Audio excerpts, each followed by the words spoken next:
Merci balandi na biso ba bazolanda biso na etando ke to pesi bino ba mbote mingi bisika bozali na banda tike te kolo nzamba pambola bino ba oyo batalaka biso na moment oyo ya pokwa hein to pesi bino ba bonsoir bolobakete moment oyo tozali tolobakete mambu masobele kisalume banda 7 mai antika awa tokoyebisa bino ba actualité par rapport à actualité zoko bafoué na République démocratique du Congo. Boye bete na moment oyo Félix Antoine Tshilombo Tshisekedi là tozolo ba wazali na Malawi te akenda ki ne fiske d'ici bientôt préparation na ye parce que pozo ngwende oya lobi ete boza la calme lelo bomona ki Félix Antoine Tshilombo Tshisekedi tolobakete peuple congolais faut bobalana Félix Antoine Tshilombo Tshisekedi na politique wazali na yango na biso population tozo balana te de 1 tolobakete lobby na actualité politique to pesa que toujours raison lelo bato tout na biso même na ba quartier na ba cité pourquoi ba voyage chef de l'État lekebele mais boye bete lelo esengela kete ngwende oyo azwaki ya Union africain et bendela ki biso lelo po lelo to sala oyo to bengi armée mix na oyo to bengaka armée ya Uganda yaya na zo ebisa bino boza la calme on a moment to na moment ya ko dénoncer bantivalère bolobakete peuple congolais nanya kokanga Hippolyte Kasembere Kanambe awa nazo ebisa yo ba retomber comme kokwa na République démocratique du Congo. Il y a quelques députés, il y a ba membres FCC a outi ko utiliser même langage ndenge moko na oyo to bengi Shadara lobakete muto akomeka ko paralyser mboka oyo boye bete muto ya komeka ko toucher oyo to bengi John Numbi Caleb Mouton Mbogo kozala paralysé mais quelques députés parce que lobby nazo ebisa yo haute cour militaire ya na ebisa bino zala ka maman événement ba uti ko distraire biso na événement ya oyo to bengi ya colonel Karine oyo ne fiske boyebi liwa ya Rossi Mukendi kalobakete molimo na yepe manandenga kimia parce que boyebi Rossi Mukendi azali n'importe qui azali patrimoine national azali congolais a dévoilé que to bengi bantivaria alobakete na ko soutenir initiative ya oyo to bengi les médiocres dégage yango momona ki lelo mwana mboka Rossi Mukendi akenda tika biso mais lelo bolanda ki o to bengaka haute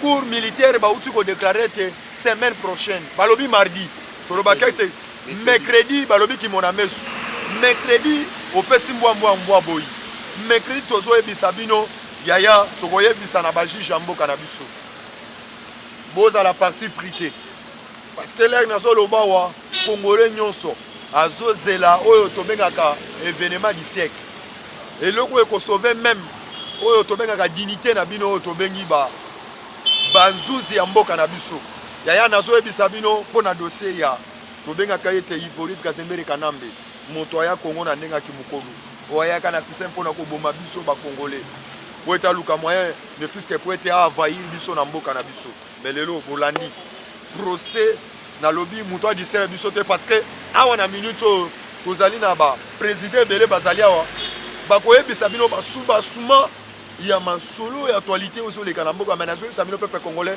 boza la brancher comme un seul homme awa boyebete na moment où l'air tozolobao boute koyoka ba détournement autour ça en église catholique biso na ngambo ya biso ya bato ya politique bolandaki ba détournement salamaki et pas ya conseiller oyo to bengi bilomba mais na bilomba olandaki bazalaki auditionné wat na ANR komonaki David Mukeba bilomba mais to telemi na bantivalère ba oyo bazo soutenir oyo to bengi bakuya yango to koyebisa tous les congolais to sala lisu ko lisu mais bo utu ko yoka ba détournement tu ko salema awa to bengi na église catholique oyo papa mbonga utu ko dénoncer awa mikolo yo na politique a fachi ezala oyibi na église ezala oyibi na wenze lo baba mona yo te lisu likolo alise toujours bolandi papa na biso mbonga utu bandeli yango merci na bino ba sujet za na mboka o ebele parce que dans brancher bino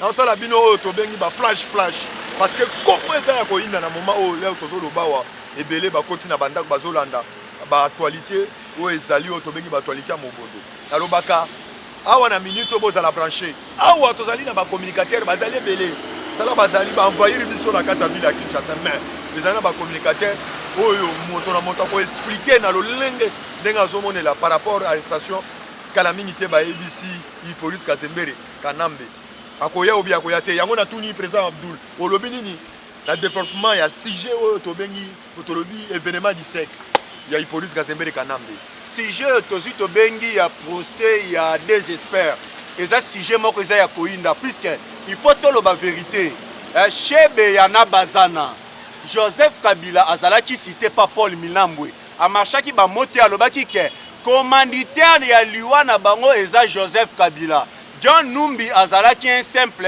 exécutant donc affaire ndenge ezali kokendele boye Joseph Kabila il faut akangama partie civile babeti mbela balobi tous les témoins cités dans affaire wana il faut basa Basamba yango zo moni balobi ke bapusi yango na mokolo ya mercredi na semaine otrobanda bakoyeba kosala ba analyse bayeba Joseph Kabila akoya to akoyate puisque tous les preuves makamunyo se sont conduits quelque pas Joseph Kabila balobi pour procès que ne malem doy que ne malam il faut Joseph Kabila affaire ezabongo il faut to marcher monter moyibi babenga kaye moyi Abdoul mais tout le monde a caché Samboka na biso Jessi Samboka na biso soki batelemisi dossier moko omoni Nicolo Elandi balandeli yango omoni quand même ba meki quand même ba vandeli yango ko ka suba ko lobele yango te to monaka Jessi Swana moi oyo to bena rétro commission etambolaka ou bien tozo tunana est-ce que dossier wana parce que na uti ko na même famille ya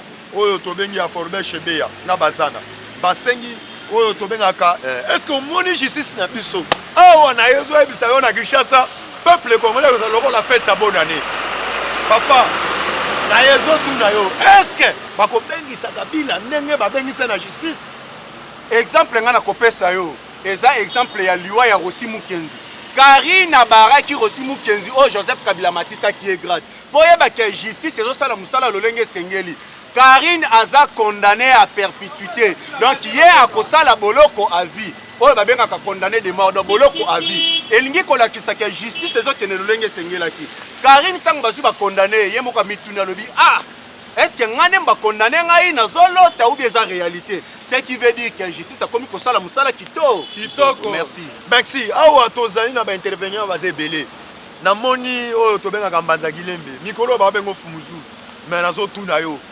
nayebi bien na façon bino boagiaka nayebi bien na façon bino nde bosilikaka bokoloba ete lokola procès ya Kamere bolelo bomona mpe bokanga Kamere lelo tomoni Kamere aza libanda mais lelo dossier ya Kabila balobi ete babengisa ye baya koyoka ye mais balobi bakanga ye te mais yo olobi nini omoni na dossier wana olobi nini Kabila eza mokangami bakanga te ndenge nini état de deux qui peut mututo question ça ta grade Kabila ndenga za bongo fo bakanga ye Kabila za sénateur à vite Kabila za sénateur à muyibi sénateur à bomi batebele yango moni na état de droit qui peut mututo Kabila ndenga za ba le kola dossier à Chebeya et c'est quoi qui na mesa pe ba témoin ba wuti na ba mboka bele ba yena kata dossier Kabila yango so kulobisi bino lelo o état de droit et so sala musala Mbanza Gilembe na wuti ko pengle loko moko na kotwana o ebisinga bien te voilà Kabila tomona ye akenda na Sénat baye balatisa kuto d'Ambrem bazui d'Ambrem oyo tobengaki sénateur balatisi ye moko a déclaré ete alobi ete il fallait bokoma on a ce sénateur en vie mais yo sénateur à Moyibi tomona place sénateur bakoma au sénateur à Moyibi mais toyoki dossier oyo bagangi aux yeux de tout le monde Kabila faut se représenter na justice baya bayo kaye mais selon ba juge na biso parce que tolobi état de droit biso tolobaka yango to souhaitaka ete justice à l'indépendant mokotamboka pe abetaka sete alobaka ete justice ezali au milieu du village est-ce que dossier on entend bakobengisa ye yo ozali siri parce que nauti kolanda bamoko ya PPRD auti koloba ete soki azali parmi bato oyo langage oyo mpe Chandar alobaka yango soki bameki kobengisa Kabila na justice mboka oyo ekozala paradise yo omoni nini mpe na justice ya mboka na biso olobi lolenge nini basalela mpona kotranche po basalala oyo tobengi justice ezali na bosolo po ete bosauve image oyo tobengi ya état de droit kwesalanga die oyo babengaka présente bietwa nayebi soki na biboye Kabila balatisaki sénateur nalobi yango mpo na ntina marché mote Kabila ki sénateur balati ya Kimuyibi po bakufrir bakubi te mosu okokende esika moko bajuge otembo otala ke il est sénateur. Non, yango na bi ke tolongoli sénateur parce que eza sénateur bambelaki moyibi yango toyebi c'est vrai sénateur wana eza euti wapi bafoto yango wapi eza eloko balatisa ye yango bakufri bambemba oyo basala na kati ya mboka na biso yango mo lelo ntango dossier chebele ye yango na toyebi biso kende tokokipe bagrade wana te que ce soit sénateur que ce soit boye osali mbemba na kati ya mboka baokango nde. Nul n'est au-dessus de la loi. Nul n'est au-dessus de la loi. Chef de l'État, Lobaki, État de droit. État de droit, il y a un exemple, il y a Liboso. Un exemple fort. Bakangaki directeur, il y a cabinet, il y a Fachi Béton. Pour comprendre que l'État de droit est poni Moutouté. Mouté, Union sont impliqués dans le dossier où il y a Bengami, il y a Liwa, ou bien il y a détournement. Comme exemple, John Numbiaza, tout la moussiaza. Mais si on lobby n'engwana, na katio malobate. Si on lobby n'engwana, ezali na baba tout ba sita bango na ba dossier. De l'autre zo mona bango te. To moni même effort parce que na uti ko na même. Bazo senga ete au père John Numbiaza ali abima. Mais John Numbi bokanga ina mte. Ata par John Numbi. Bazali belé. Ba général oya est o te ko sala busoba. Oyo to bengi général oya est oyo te ko sala busoba tindaki ba kende ko kuta même na ferme na ye même na banyama batwebele ti lelo to sikali komona do même à ta place azali peuple congolais yebite même Calais exemple ezali obengi c'est plusieurs fois na exemple ezali six officiers na niveau ya est oyo baliaki mbongo ezalaki destiné pona ba soda oyo bazobunda na front oyo bazi ba gonflaki effectif bakangi bango bakateli bango de 5 à 2 ans de prison on est lingo la exemple ya état de droit après ko katela bango babimisi bango na armée on est lingo la kisake après les autres la malamu justice ya Fachi Béton et ça la musala na ndenge sengeli Joseph Kabila vouloir ou pas ceux qui sont innocents ah papa okokene na yo mais ceux qui sont coupables puisque il y a des témoignages où ils ont fondé eux za ko accuser directement yeba ke okoka Awa Abdul bozali ko confirmer le ngai na to tuna yo présence ali na sima parce que mikolo ba ebisanga muto simbi attention ya Fachi solution azo tuna yo est-ce que Kabila ko kangama uzali ko assurer biso ezabu nzambe kati na nkolo toujours Kabila linga alinga te mukamate selemba wo ezabu nzambe zoloba nalo toloba Kabila za soso abonane bato bakotia te basi balambi epena bakalinge kala te bozolia yo kala mingi te soso abonane basi balambi mais to uti déjà ko fêter to zo fêter bato ko ba déclarer na baso nazo ebiso biloko esilaka mbala moko te bazolia ndambu boko sentir ezabu nzambe zoloba sikoyo kana zoloba bona sentir molimo papa Etienne Tshisekedi wa Mulumbeki merci to changer moi o to bengi version mususu awa boye bete auti ko soulever nga eloko moko ya malamu par rapport à biloko kolia voilà social awa boye bete mokonza mboka bimisi mbongo ne moko ya poche ye moko apesi pona basomba o to bengi biloko kolia mais to ko mona ba venture ya ministre économie biloko wana to moni agenda ko somba pas même un mois na kati ya ville ya Kinshasa tozo ebisa bino même ba ebisinga yo combattant ata lisu moko atomson même muto oliete même l'opel oliete tozo tunana to se valer ba fight parce que les autres tout ko kota dossier moko to ko soulever quoi ya Kabila mais to ko mona ba ministre oyo ba pesi ministre économie toujours oyo to bengaka na ministère na ye auti ko ya ko promettre biso lisusu a le gouvernement auti ko so mwa mbongo parce que pour le moyen soma ba bateau de pêche baba nda ko pêcher ba mbisi na mboka na biso awa mais biloko oyo ba pesa ki oyo ba lobi ba kaboni na ba chambre froide to ko mona chambre froide moko songolo pakala yango moni quand même nazo senga bino d'abord bo pesa biso éclaircissement na dossier on est d'abord ezani parce que ngai comme ça la ngai passe na kitana cité population zo ganga pona biloko yaki mais biloko wana ezali wapi population zo mona yango te mais bino bolobi nini Abdul yebisanga nano parce que peuple congolais azozela de un ngai naza ko accuser Sama Lukonde parce que yene aza chef ya gouvernement ce qui moni clarté oko interpeller ministre ya économie oko tuna etala koto yo nazomona clarté puisque gouvernement na babenga ki gouvernement ya bawario ngana benga ngo gouvernement ya badiami parce que tous les ministres ba yaki na gouvernement na bango nyoso bakoma minene Sama Lukonde abatra record ye ayaka ka munene te mais na kingo pe evimba peuple congolais zokonda bango bazoya munene biloko ya kolia bien sûr ekomaki gouvernement alingaki ya esala oya yeba chambre froide puisque esili nanu te biloko ezoye. Mais il y a eu bato ya bachambre froide mosusu basi basombi ba 100 carton basombi yango bamemi yango epa na bango olie bazwa babanda koteka bastoke yango mpona bambiseli mo na terrain. Siko peuple ntango azoloba mutu bazomona liboso eza chef de l'état nga na koloba nao service ya renseignement. Service ya renseignement bango baza censé botali liste bato basomaki autant bato basomaki autant bokei kotala est-ce que bazoteka ngo na prix gouvernement ezu etie to bango bazosala ndenge nini. Service de renseignement zéro Sama Lukonde avandi kimia. Ce sont bato oyo baye ko saboter vision ya chef de l'état na ndenge nini ya ko bloquer population ya ko faire souffrir population pour la population se soulever et que le président de la République ne fait absolument rien. Or que c'est faux, il est combattu même na kati ya gouvernement naye même na ba conseiller naye. Le problème est en dehors. Merci Nayoki Abdul mais nazo tout na mbanzaki lembi. Awa bo ebete ba vendre les athées. Kala mingi te tozoki na maponami. Sur le terrain, il faut dans la langage ya koloba nango. Ya koyebisa même population. Awa na minute oyo boye bete boyo kaki mangambo yake biloko akolia. Tozo tunana. Tomoni oyo tobengi na port ya Matadi. Biloko yé batu ba publier yango même na ba réseaux sociaux. Et na kati ya ville ya Kinshasa, et comment qui le plus long ba keko c'est la coûte na conteneur à batu. Oyo kwa ki na ba Congo ministre na no ameka ko so ezalaki biloko ya gouvernement. Donc ezalaki formol. Mais tozo tunana biloko wana yaki. Mais biloko wana ezali wapi?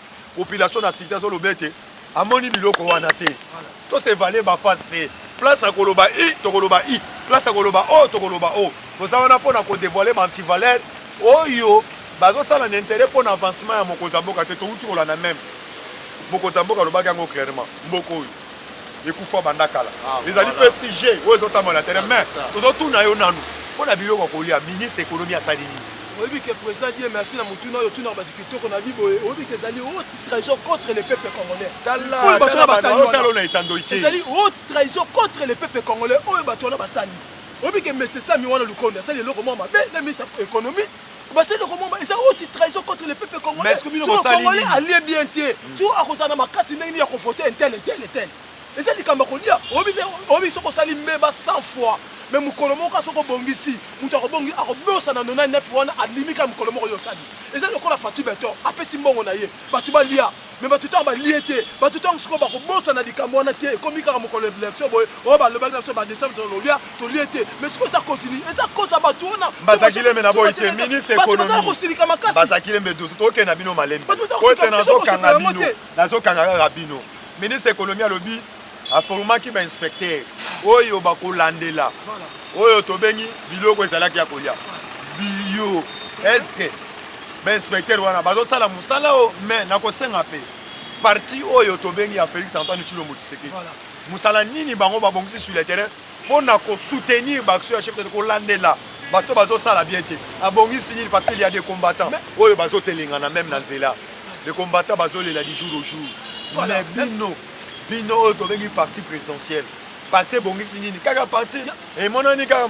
oyo attaquer muninga bozo wele na entre bino parce que na uti koyo quand même na ndako ya président na bino ayi de na tongo eloko nini komeli bino mais nazo yo quand même na biloko kolia est-ce que boko ko yé ce peuple congolais kaka mamuto mandolanda ba distraction oyo te batake na ndako ya Jean Kabundu basali bo ezali peuple congolais azo zelango na misu na été tozo zelana ministre économie parti bongisi nini yango na biso mo président dit na biso que non to bomba ba facilité to ba vérité tika na lo ba vérité o moni kambo ezali faut to ça la comité de suivi moko ya ba combattant na sur le terrain et ça bon que faut to ça la comité de suivi moko so to landi kaka ke o parti bo to landi ba conseil bo oyebi bato ba ko ikolanda biloko so de ce conseil bato ba ko ça la suivi ya biloko kolia onenge yaki ça ba conseiller mais le kolo ba conseiller ba so ko na bango le ko moko te yango to bi ke mo konza moko a créer comité de suivi moko ya base ya ba combattant bango biso ko moni ki ba créer ba base partout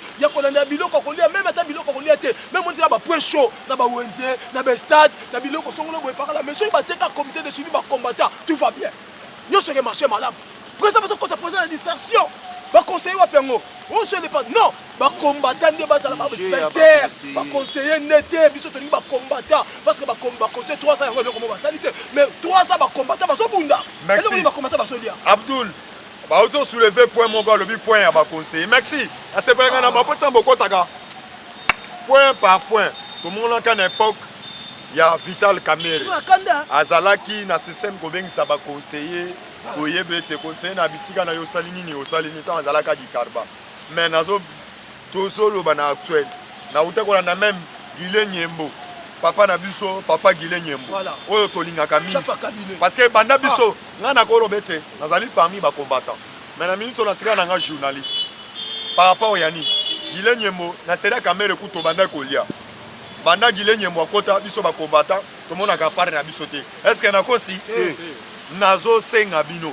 Est-ce que Guilé Nyembo, est-ce que convokaka Guilé Nyembo convokaka réunion ya oyo tobengi ya ba conseiller nyonso po eta yebete na secteur na yo ozosala nini eloko nini ezosengeli te tobwaki maloba na ngambo na yo Abdul.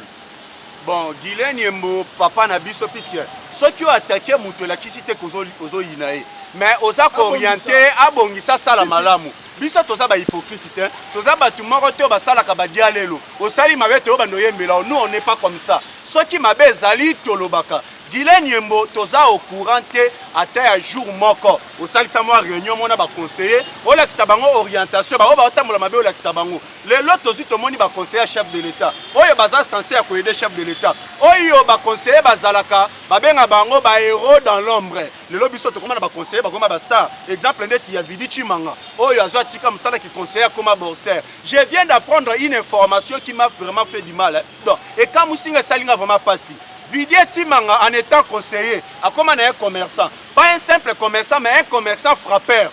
À Zoaka un investisseur. Merci, awa toyoki ba conseiller.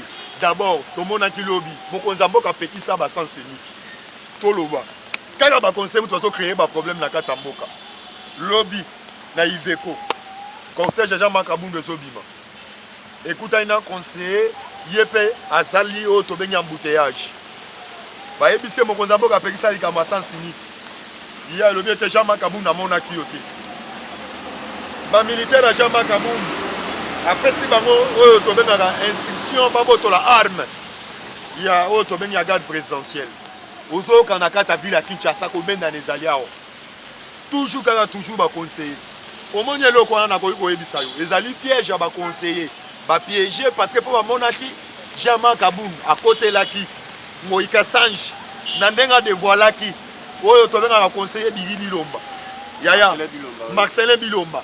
Awa baye ko salela e remontada te parce que poto yoki kaka les mêmes conseillers na ne babanda ko sala tiraillement na ba militaire wa JR ngai pe lokola nga na ko condamner na acte la police ayebi axali na capacité te ya ko botola oyo to bengi garde républicaine mundu kité na place nga na ko condamner lokola nga te merci mais dédé ba conseil comme na bango na facilité ya ba détournement to yoki Likamoso yo kobima mais conseil nini likamoli population linga ya manamato ine parce que tu as besoin ko kabilo ko anate tu as besoin avancement ya mamboka olobi nini Abdul.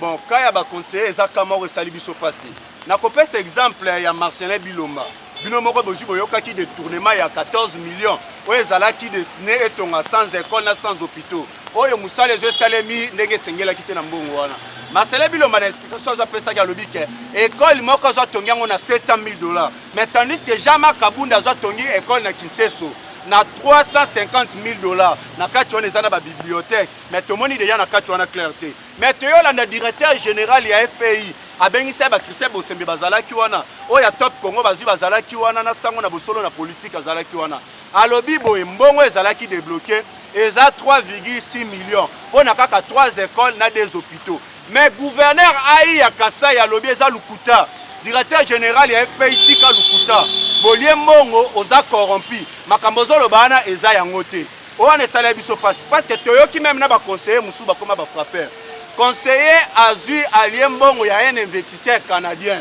frappeur et puis azana passeport ezo la kisaka asa congolais te mais asa CG belge donc to comprendre te ba conseiller ndenge nini to ko kene même na conseiller o bazui ba bengi na kombo ya oya nani infrastructure ya chef de l'état oya azwa kitaki na niveau ya Kasai bongaki ke total David Mukeba et bongaki ke total évolution ya ba travaux un conseiller sous place tinda rapport na présidence zéro abongwani azwa komi candidat gouverneur mais bomonaki na ba image le président de la République tellement sage. Tant qu'on a qui n'a bonjour, monsieur le gouverneur. Hier, à Sekaki, ok, président de la République, a dit pourquoi il dit ça qui est bon. C'est conseiller et des chefs de l'État. Au tout chaque point, il n'y a jamais Kabouni parce que Nabi Bande Konabiso, Bazan a posé la situation à l'Isolo. Et ça qui n'a garde républicain à Banda Koya. Tellement il y avait l'embouteillage à côté d'un sens unique. Mais le président de la République avait dit que sens unique, Batouba Kendarayango, puisqu'il créé un embouteillage. Bon, écoute, il y a un cortège, il n'y a jamais Kabounda Kaboun. Mais aussi, tout le monde, les policiers, il n'y a jamais Kabounda Kaboun, comme il y a la garde républicaine à Moundouki. Mais le Guana Namoni, ils n'ont pas mbatté. Et le Guana répété, manquant d'ici, Kalamini, tout le monde a même Jeep, il y a Maman Marcassal, Batobo Lakango. Même bande quoi qui n'a bois. Chaque jour, on attend un micro baladeur. Il y a Kolande la Batobo la Galisou. Batoba déclare Bilo Guanami. Est-ce que Bilo Guanemona, le Seigneur qui continue, bagarre. Les gardes républicaines, on a cosiné directement. Les alliés policiers, ils ont désarmé les gardes républicains. Ceux qui ont la minute, ou bien les gardes républicains ont été en massage. Au moment où ils ont fait Félix Antoine Tshilombo Tshisekedi, ou bien retomber les gardes qui ont été en massage. Danger dans les alliés qui ont été en Munduki. Ceux qui ont été en population qui était à côté. Et tu as mort, mais les gardes républicains ont été en Munduki. Bah image qui partagée partout, j'espère que bande konabi so ba mona. Si bino bozali wana, boza pona ko soutenir Félix Antoine Tshilombo Tshisekedi ou bien bozali wana pona ko bungisa kaye. Lelo so batu ba kufaka. Si je nini à part si je oyo, mboko ezali ko bongate. Je n'engage la sur le terrain. Tozo ko kufa bandakala. Tozo kumisa chef de l'État, mais tozo ko combattre l'action ya mabe. Donc ce que ça que beaucoup kumisa président de la République et loko ya mabe, bogoloba keza ya mabe. Siko action ndenge wana ezali malamu ezama. Action ya ndenge wana eza mabe puisqu'il y a eu des images continuées. Bagarde républicain ba na résidence ya Jean-Marc Kabunda Kaboun. Bakuta ki azala kité. Bakoti na ndaku ba chakaje nyonso ba panzi biloko nyonso. Kolo bagarde républicaine wana ba oyo basalaki oyo ba oyo ba policier na ba desamaki yango ba yoko sala revanche na kati. Wana eza revanche. Ba panzi eza revanche. Ba panzi et puis bazi bakangi na ba soda ba sala sécurité pa Jean-Marc Kabunda Kabundi bakie na ye. Mais problème wana eza problème moko interne ya kati na biso. Il faut to solola to luka to arranger yango pona wana ezote ka image mabe ya chef de l'État, ezote ka image mabe même ya parti na biso. Merci. Balobi TV zali radio TV zali elengi. Awa boyoki ba actualité ba pesibino mobange na ba actualité. Na lobakete tozali ba simple serviteur pour nanga monabino. Boyoka biso to bengi na lomiemia parce que en tout moment ba reproche ya de gauche à droite. Le lobby ba remarque zali ya bino. Mais biyano oyo bino bokotuna biso e ko utane na minoko na biso. Bo soutenir biso à 100% oyo zali o to bengaka équipe ya 9. Équipe ya déboulonnage na yambi jeu de neuf pambate Nikolo yo balobi vérité za bokabwanité balobi mundelu na katikati awa bandeko yo balandi bandeko yo moko na moko ko se représenter pour pesa numéro na ya téléphone sozali na conseil pesa ye awa soko lingo landa biso na moment oyo fo yebete numéro na biso yango na plus 243 85 30 10 45 na suka to lingi ba conseil utananga monabino pour être to sala mosala pour intérêt national to sala pour intérêt ya ba individualité ba intérêt ya ba famille na biso te pour na souci pour avancement ya yo na ngai yango na pesi Abdoula pesa numéro na ye batagile me pas zela numéro na nga plus 243 89 60 77 556 89 60 77 556. Tozala na posa ba conseil na bino ndebo conseillera toujours biso pour na to aider le président de la République akumba mboka oyo lolenge zo sengeli et puis to combattre na ba anti-valeur wana. L'air tozolo ba wa mama delta ka jinga totala yo bazakilembe le commandant Boulabula. L'air tozolo ba wa ya Roger Luma molobe na fachi na Paris azotala yo. Hein? Il est very mécano. Roger Luma. Maman Mwanzakabe ya pe azolanda biso. Maman Brigitte Mwanzakabe balobe za bunzambe kati na nkolo na kati. Yeba ete bazakile me pesa numéro parce que batu bakopesa c'est azosala yango parce que azosala yango d'Amérique. Mais bazozela pesa bango numéro na téléphone. Na bongo na lutumba yango na bisi bango bakilo comment président Abdoula bi baza ba bon conseiller. Oui ba conseiller ka biso. Na be formation to pesa ka. Et puis na vie politique o toza nango. Na président Abdoula bi to zozela ba conseiller na bi ba conseiller na bino yango tala numéro na ngai mbanta kilemi yo boyoka fumusulu numéro na ngai ezali 090 21 82 300 090 21 82 300 merci tozali awa na oyo azocontrôle ya faso communicateur oyo tobengi ya faso numéro na ye yango wana azopesa bino balobi association faci solution yango nde makambo numéro na biso numéro na nga Francis communicateur chargé ya mobilisation ya association faci solution 243 89 24 25 145 oyo eza bunzambe kati na nkolo na mama Ani Chilombo Papa Florent Kalonji, secrétaire national ya association Faci Solution. Merci awa to clôturer oyo to bengi ba annonce na biso ya lelo. Tolobi mikolo ebo banda kozwa biso kaka awa. Parce que ezali initiative moko tolobaki ya déboulonnage. Il y a équipe de neuf. Genève oyo to telemisi na moment oyo président Miyak azali, président Abdoul azali. Yeba na moment oyo bosana te Messi na pointe. Hein? Moi na koli azali awa. Chinois azali awa kobosana te Gilles Kaloubi azali awa Mbazakili Milou azali awa kobosana te Dieu merci votre serviteur mituna na banda kotuna na population mituna na banda kotuna na bato bongoli mai mafuta kombo konza mboka ayoka basi na ye nani azali kosala nani azali kosala te awa topesi bino bye bye ciao